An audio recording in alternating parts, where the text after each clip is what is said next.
respond, didn't shake, and at the very end, it looked like she was sort of ripping up the advanced copy of the speech that he had presented. Yeah, she went to shake his hand, whether he snubbed her or didn't see it, he didn't reciprocate.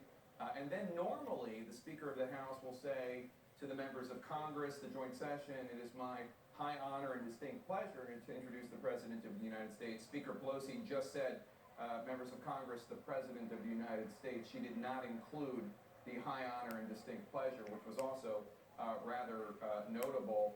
It really was striking for a number of reasons, Wolf, but one of them is, while we are used to, since the days of Ronald Reagan, President going to people in the First Lady's box to illustrate some sort of policy point or some sort of American note, whether it's honoring troops or talking about education.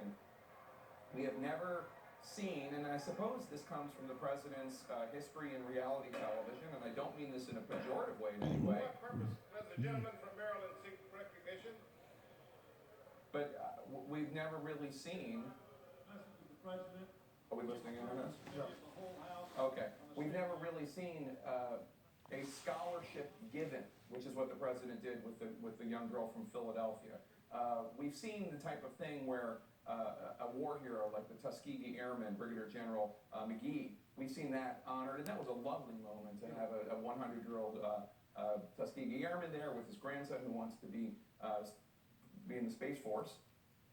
But President Trump telling a little girl that she's going to get a scholarship, President Trump announcing that there is a soldier coming home and reuniting with his wife and children.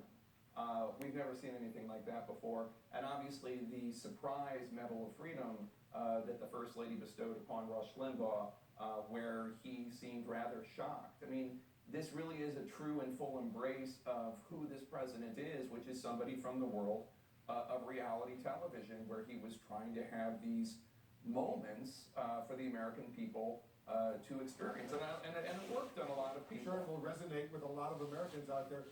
It was a little unusual, though, at the very beginning, Danny, you've covered Congress for a long time. As soon as he started, we heard a bunch of Republicans starting to chant 4 more years. 4 more years. Have you heard that in a State of the Union address before? Possibly, but I think that as much as this was, I think you're absolutely right, a kind of authentic Donald Trump in the fact that he was putting on a show and he wanted people to take away these moments. Mm-hmm. On the flip side, it was about the most traditional speech for a politician that I think we have ever seen him give. First of all, he was much more comfortable in this format. It's the third time that he's given a speech like this. The first time maybe was in an actual State of the Union. But I was just texting with somebody who works on the Democratic side of the aisle, who was reminding me of President Obama's re-election speech in the re-election year back in 2012. And obviously the content couldn't be more different, but the structure of the speech was very similar in that he said, here's what I've done, here's what I want to do, here's some human moments. Let's talk about the terrorist I killed.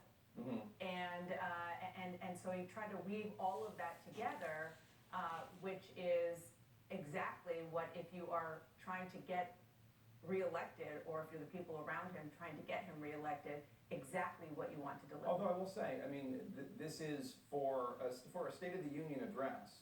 This was a full embrace of the fact that President Trump sees his reelection as a base election. In other words, he needs to get Republicans. His base clearly was there. You could see the Republicans standing. Well, that's what the Rush Limbaugh thing was also. With Rush Limbaugh and guns and religion, and I mean, it was a full embrace of really red meat Republican issues. All right, hold on for a moment, because we're about to get the Democratic response delivered by the Michigan governor, Gretchen Whitmer. Let's listen in. Gretchen Whitmer. Good evening. I'm honored to be here and grateful that you're tuning in. I'm Gretchen Whitmer, the 49th governor of the great state of Michigan. Tonight, I'm at my daughter Sherry and Sydney's public school, East Lansing High School. We're here today with families and parents, teachers, and most importantly, students. I want to thank you all for coming, but tonight I'm going to talk to those of you who are watching at home. I need a lot more than 10 minutes to respond to what the president just said. So instead of talking about what he is saying, I'm going to highlight what Democrats are doing.